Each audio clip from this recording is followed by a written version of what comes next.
الحمد لله وصلى الله على نبينا محمد وعلى آله وسلم أما بعد فنبدأ إن شاء الله. Donc nous commençons إن شاء الله تمارين des exercices.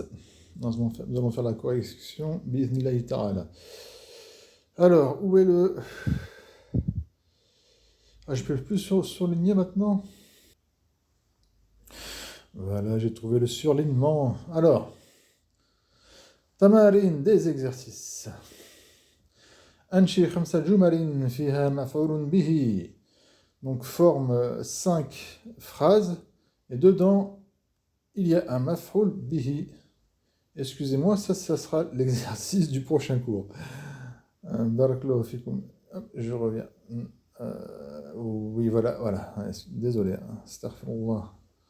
La ilaha illallah. Tamrinan, 2 exercices. Tamrinani. D'accord? Un tamrin, 2 tamrinani.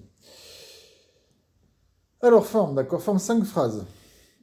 Fil oula, dans la première, fa'ilun, il y a un fa'il. Le fa'il, il est comment? Mufrad ou mudhakkar, donc il est singulier et masculin. On fait simple, hein, si vous voulez faire des belles phrases et tout ça comme vous voulez, ça va prendre du temps. Si vous êtes débutant, vous allez caler, vous n'allez pas perdre du temps, ça va vous désespérer. Faites simple. Hein. Une phrase où dedans il y a un fa'il, le fa'il c'est un singulier masculin, zahaba zaydun, tout simplement. Zahaba zaydun. Zaydun est parti. Je vous rappelle qu'en arabe, le sujet, il vient après le verbe, en français, le sujet, il est avant le verbe. Zahaba Zaydun, Zaydun est parti, tout simplement. Dans le deuxième, Mufrad Mu'annath, dans le deuxième, donc le fa'i, c'est un singulier féminin, je garde toujours le même verbe, et je vais dire Zahabat Fatimatu. Zahabat Fatimatu, et non pas Fatimatun, car il est mamnour, ce ism, il est mamnour menassar. Simple, faites simple. Surtout qu'on est débutant. Vous êtes débutant, faites simple. Barakallahu fikum. Fi thalith, dans la troisième, Muthanna, un duel.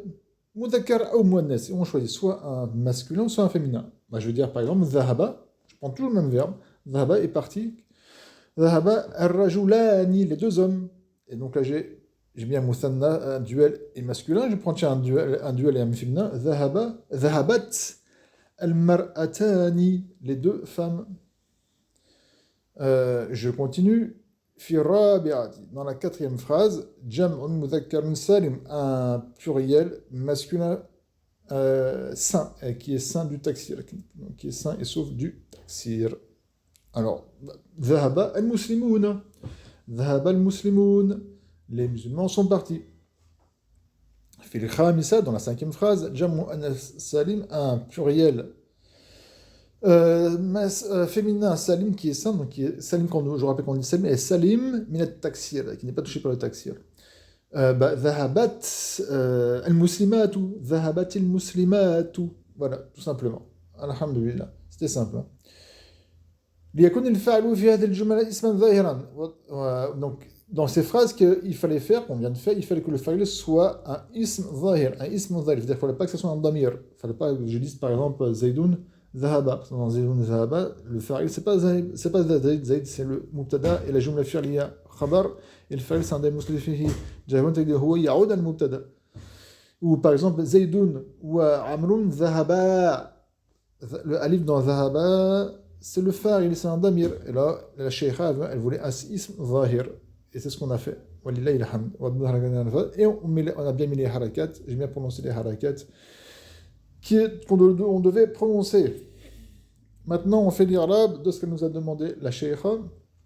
A'rim ma lawnuhu ahmar, fais l'analyse grammaticale de ce qui est en langue, en langue. En couleur rouge, lawn ça veut dire couleur, lawn. Lawnuhu, sa couleur. Ahmar, rouge. Et moi je vous avais demandé, comme je demande à chaque fois, de faire l'irab de tout ce que vous pouvez. Donc, les rijali nasibun. Nasibun c'est mubtada mu'akhar. الرجال متعلق بمحذوف خبر مقدم.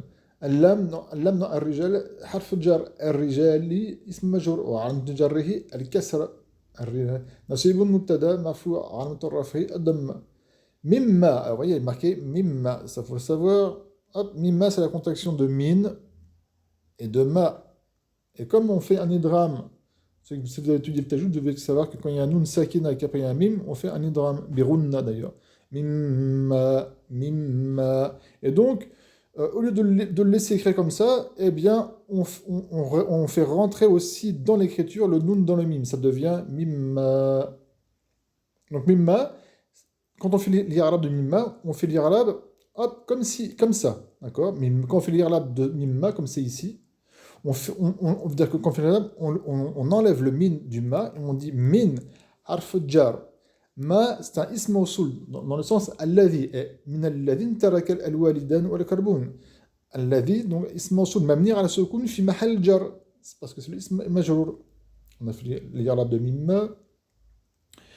Taraka, c'est le fa'il mabni à la fatha, excusez-moi. La mahal, hum ni arab.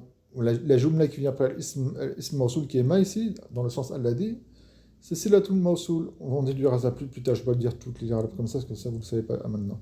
Al-walidani, c'est ici le but du cours. Al-shahid, huna, al-walidani. Al-walidani, c'est le fa'il du verbe taraka.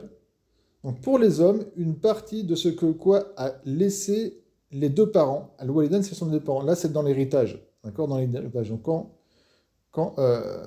donc l'homme a une partie de ce que. Quand un des deux parents décède, les hommes ont une partie de ce que a laissé en héritage les deux parents. Ce qui nous intéresse ici, c'est l'irab. Donc al-walidan, c'est le phare, c'est celui qui fait l'action d'avoir délaissé. Laissé. On ne va pas dire délaissé ici, mais laissé. الوالدان donc c'est le phare il est marfou وعلامة رفعه الألف لأنه مثنى d'accord l'indication du raf c'est le alif c'est pas le nun c'est le alif parce que si c'était mansoub ou majrur on aurait dit الوالدين الوا حرف عطف ولا أقربون il est proche ça c'est les proches parents de la famille الأقربون il est معطوف على الوالدان on a donc pourquoi il y a un waw الوالدان on regarde pas son alif maintenant الوالدان il est marfou. Et lui, il est renvoyé sur lui, donc il va devenir marfour. Et vous voyez que l'akraboun, c'est un jam mudhakkar salim. C'est le pluriel de al-akrab. Al-akrab. Akrab, c'est le plus proche, il faut comprendre dans les liens familiaux. Et l'indégation du raf pour un jam mudhakkar salim, c'est pas le alif, c'est le waw. C'est pour ça qu'il y a le waw. Il est marfour. Wa amtu rafi al-waw. Niyamatan an daman niyannahu jam mudhakkar salim. Maintenant, le premier verset de Surat al-Mu'minun et le deuxième verset qui vient juste après, comme je l'avais dit, c'est قَدْ أَفْلَحَ الْمُؤْمِنُونَ الَّذِينَ هُمْ فِي صَلَاتِهِمْ خَاشِعُونَ. قَدْ حرف التحقيق, même la soukoun la mahala min i'rab, c'est tahqiq de réalisation, de concrétisation, d'accord? Certes, c'est concrétisé, d'accord? C'est une confirmation que quoi? Aflaha, le verbe, ça c'est un affirmement dit, même al fatra la mahala min i'rab, a réussi. Certes a réussi. Qui c'est qui a réussi? Al-mu'minoun, les croyants.